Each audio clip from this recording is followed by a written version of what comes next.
প্রিয় দর্শক, আসসালামু আলাইকুম। অন্যরকম এক বাংলাদেশ, অন্যরকম ঢাকা বিশ্ববিদ্যালয়। এই ঢাকা বিশ্ববিদ্যালয় চত্বরে এখানে কোরআন তিলাওয়াত হচ্ছে।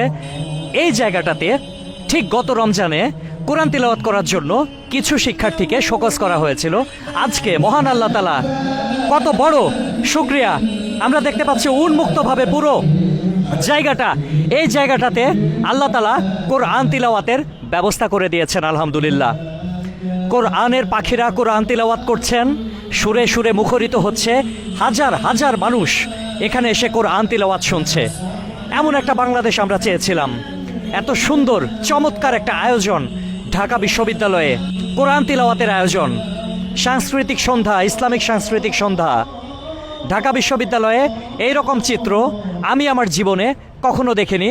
এতটা সুন্দরভাবে, উন্মুক্তভাবে, এইরকমভাবে কোরআন তিলাওয়াত করা হচ্ছে। কোরআনের বাণী সবাইকে শোনানো হচ্ছে। চমৎকার কণ্ঠে কোরআন তিলাওয়াত করছে শিক্ষার্থীরা, পাশাপাশি আলেমরা।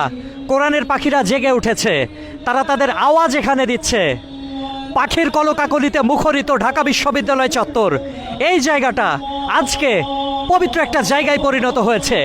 আমরা এর আগে বহু সভা সমাবেশ দেখেছি, বহু রকমের কার্যক্রম দেখেছি, কিন্তু এই প্রথম উন্মুক্তভাবে ঢাকা বিশ্ববিদ্যালয়ের বটতলায় কোরআন তিলাওয়াত হচ্ছে। আর এই কোরআন তিলাওয়াত করার জন্য কিছু শিক্ষার্থীকে শোকজও করা হয়েছিল। যেই জায়গায় কোরআন তিলাওয়াত করা হয়েছিল এবং যেই জায়গায় কোরআন তিলাওয়াত করার কারণে তারা শোকজ খেয়েছিল, আজকে হাজার হাজার মানুষ এই জায়গাটাতে কোরআন তিলাওয়াত শুনছে। আলহামদুলিল্লাহ, সুবহানাল্লাহ। মহান আল্লাহ তাআলার এটা একটা নিদর্শন। আল্লাহ তাআলা আমাদেরকে দেখিয়ে দিচ্ছেন চোখে আঙুল দিয়ে। আল্লাহ তাআলা তার আরও নিদর্শন আমাকে দেখাবে। ইসলামের আলো চারদিকে প্রস্ফুটিত হচ্ছে।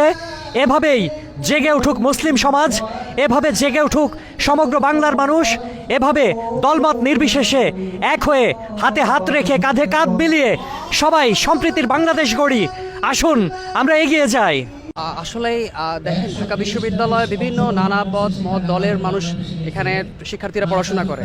আমরা দেখেছি এখানে ছাত্রলীগ, এখানে ফেডারেশন, ছাত্রফ্রন্ট, মানে প্রত্যেকটা রাজনৈতিক দল এখানে প্রোগ্রাম করতে পারলেও কিন্তু এখানে মানে ইসলামের নাম নিয়ে কোনো কিছু করা যেত না।